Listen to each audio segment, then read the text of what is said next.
একটা যমজ ভাই, কবি দেবব্রত দত্ত। টহর পরে জহর বাবুর হলো যমজ ছেলে।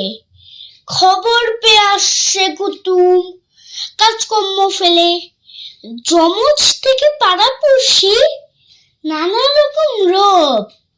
কেউ বা বলে একটা সচিন, অন্যটা সৌরভ। দুনিপুরের দিদা বলেন, হয়েছে কখন ভোর, তাহলে দেখ একটা রফি আরেকটা কিশোর। ফোকলা দাদু এসে বলেন, আমতুমালা ফুল, একটা দেখছে রবীন্দ্রনাথ, অন্যটা নজরুল। মোহনপুরের মামি বলেন, রক্ষা করো ঠাকুর, একটা করে সত্যজিৎ আরেকটা রাজ কাকুর। পিঠপুরের পিসে মশাই পেয়েছে নাকি আবাস, গান্ধীজির স্বভাব পাবে, একটা পাবে সুবাস।